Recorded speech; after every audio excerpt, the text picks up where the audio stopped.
Hi everyone, it's Ren here. Welcome to my room, guys.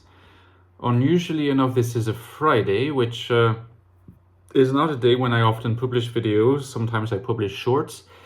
And I had an idea for today, but I quickly realized it would not fit into a short, as we quickly become obvious. I was thinking, since I'm actually starting slowly but surely, to jot down notes and start writing my new book on the INFJ and more broadly about type, I thought maybe it could be useful to you to kind of get my perspective on like what you need to have, the various criteria you need to match to write your own book, if that's something that you're interested in doing. Could be writing your own book, could be, developing your own website, resource, essay, or anything, It doesn't necessarily have to be a book, but I'm focusing on the book because that's kind of the material, that I have been focusing on myself in the last few years. So I've been thinking about it and I thought, I have a bit of experience so I can give you a little bit of advice, if that's something. I know that there are ambitious folks among you who have been considering writing on the INFJ type, for instance, or on other types, or on the theory of types, but maybe so far you haven't quite made the jump yet.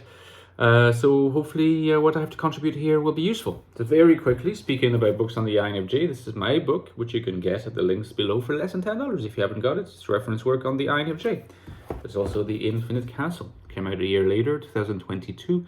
Book of fiction, if you like Murakami, Kafka, Dostoevsky, modernist literature, and rumor has it the main characters in INFJ is also a very nice product, less than $10, and it supports my channel. So does supporting me on Patreon. There's a link to my Patreon page if you want to access some exclusive content and help me continue with this channel. Thank you so much for doing it. So I have decided to divide this video into 8 quick sections. Now, when I say divided into 8 quick sections, I really mean that there's 8 elements that came to my mind as important elements, stages to think about, and maybe that having those stages in mind and knowing how to address them can give you some confidence to proceed. At least, these are the stages that came to mind from the perspective of someone like myself who have, I have written and published 3 books. 2 books of fiction, one of which is The Infinite Castle, and 1 book of nonfiction, The Ecstatic Soul, which is by far the book of mine that's selling the best. I've sold now more than 2,000 copies. So it's a success, it would be considered a bestseller these days, which is kind of crazy. But it also shows that there's potential in this area, if you do it well. Like there's a thirst that people have for accessing books.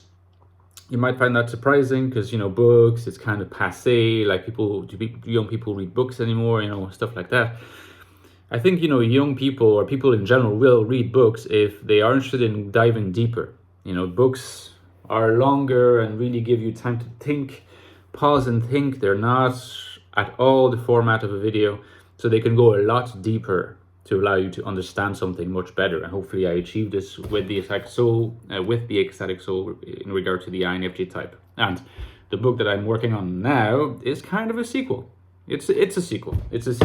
But it's true that it might end up kind of ranging beyond just the INFJ, but the INFJ will still be a central part. Anyway, let's move on to the actual 8 criteria that I have come up with. So the number 1 is quite straightforward, is that you need to have something to say.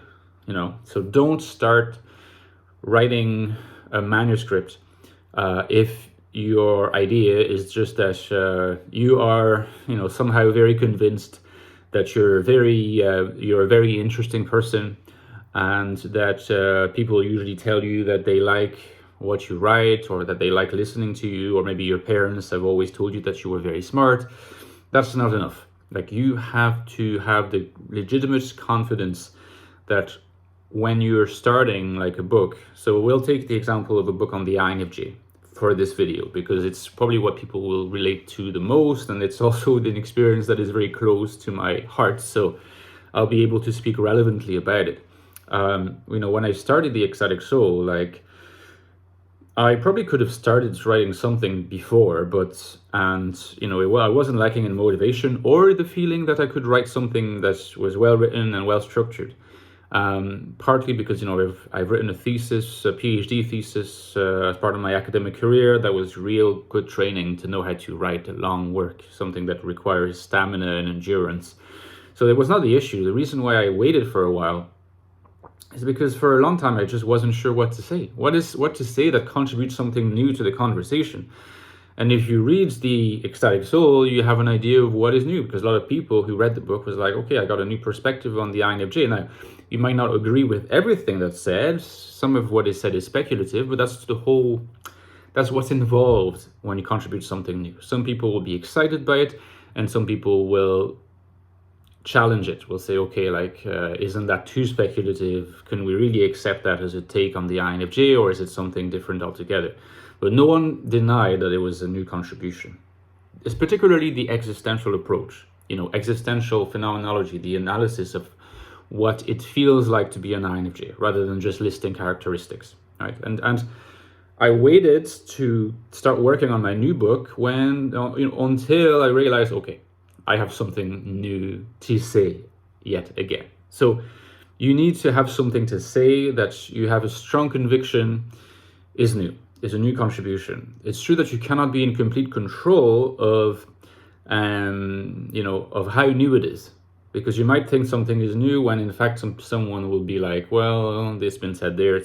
But at least you need to be strongly convinced. And secondly, you need to have good rational grounds for believing it's new. And in order to have good rational grounds for believing that it's new, what you need to do is to consume a lot of material online on YouTube, and hopefully also articles, conversations, forums on this particular topic, so the INFJ, to be aware of what's been written before and what's good, right? And similarly, you need to be aware of what's bad, what you don't agree with, because often what's quite good about being aware of what's bad, if you allow me to phrase it like this, is that you can then dismantle it in your book, and you can perform, something very useful for your readers who might be under the spell of these bad takes, mythological takes on the door slam, for example, for the INFJ, or like the mythological understanding of the NI function, some types, INFJ types of famous people that are just wrong. And,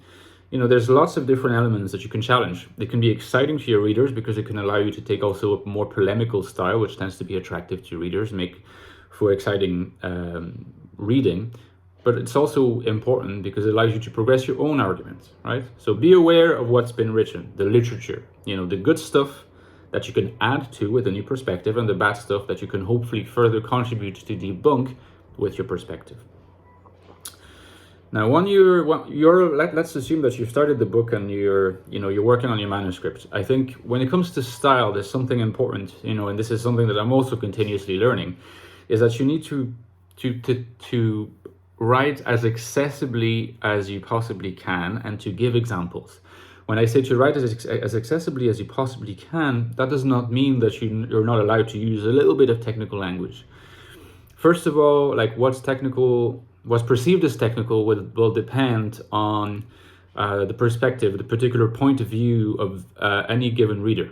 For a reader who's highly well read and educated, what's barely technical will be considered way too technical, maybe for some reader that's less well read, okay, and perhaps came into the book thinking that it would be something more pop psychological, not bringing anything new, just caressing their ego or whatever. So that's also a piece of advice that would be probably number 9, because I haven't included it here, but be prepared to receive negative feedback as well as positive. It will happen in any case. And even when you get like 98% positive and 2% negative, there's an intrinsic tendency in human beings to remember the negative more. But this is something that you need to be prepared for. The good news is you get used to the sting of it very quickly, much quicker than you think. That's human resilience at work, and that's a very good thing. But you write as accessibly as possible. So that is to say, the key is to try to find a balance, and it's not always easy to find. And you get more of that with experience writing. Between precision and accessibility. The thing is, and something that people overlook sometimes, and like, oh, there should be no jargon whatsoever. There should be no technical words. It's like, there's a reason why scientific works include some technical words. It's partly also because it allows them to be more precise and to pack more information content in fewer pages. So you can't have like a lot of content in a relatively short book and zero technical language, or if you like, sections that assume you get the reference rather than having to explain everything all the time. But you need to strike a balance. You need to make sure that you don't turn off your reader by being too technical, but at the same time, you can, if you like,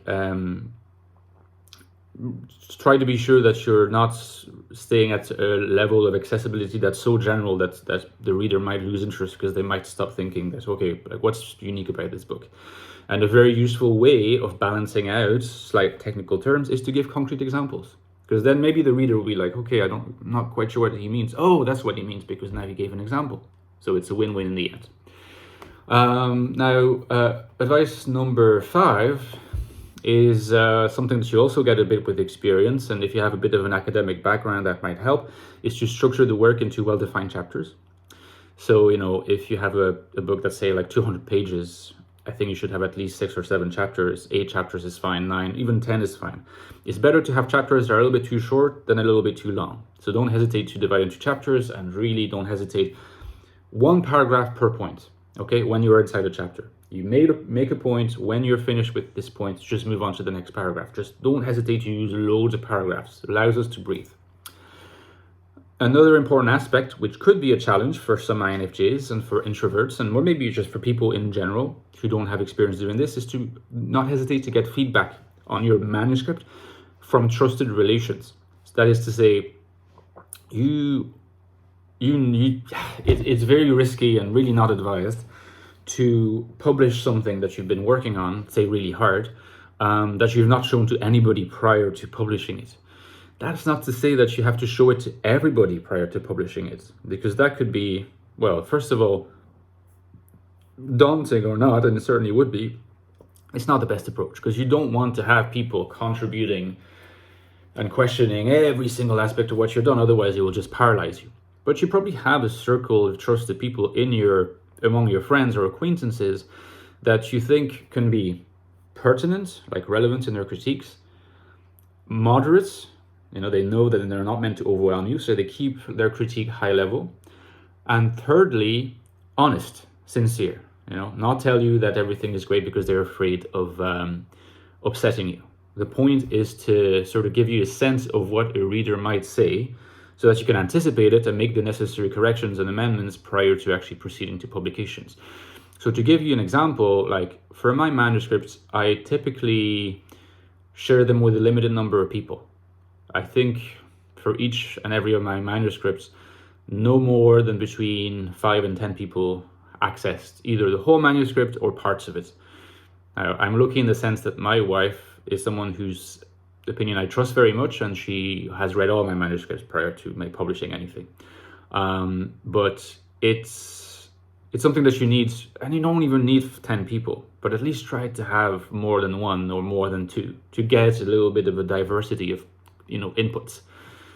It doesn't have to be everybody, but you need to have a number of people whose opinion you respect. You think that they are, like I said, pertinent and perspicacious in their insights, and people who would constitute, a section of your readership, if you like, a demographic of your readership. So this is something that is very important to do. And lastly, 2, which I will cover quite quickly because this video is starting to run a little long. So to the advice number 7, if you like, is to have the confidence to believe that you can contribute something worthwhile.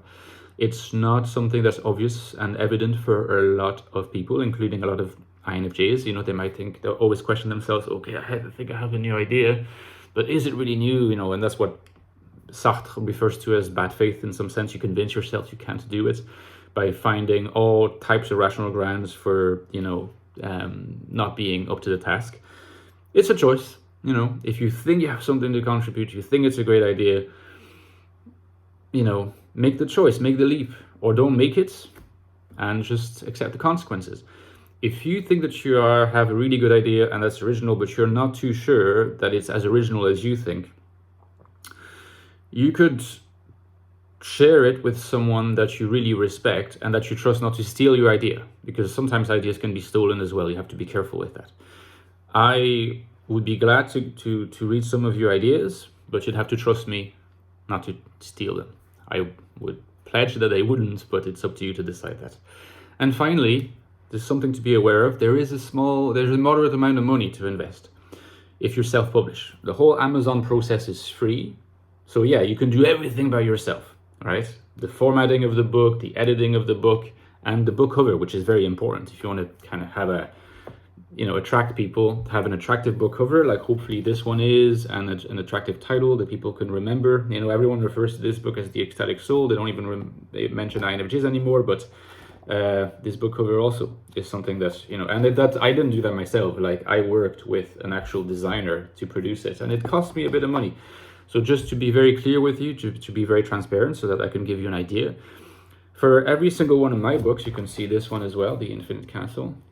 Okay. That's another same. I always work with the same people because I like their covers, and all things considered, their rating, their rates, like their prices are okay. I invest between $500 and $700 per book. Okay, expecting that my return over time will recoup and exceed. The return on investment will be worthwhile. You're never going to become a millionaire except if you're a bit lucky, but the Ecstatic Soul alone has allowed me to recoup on every investment I've made, and made money on top of that. So, but you need to be thinking, okay, if you work with a professional, you're willing to invest a bit of money, you'll have a much better looking book, which will help your sales.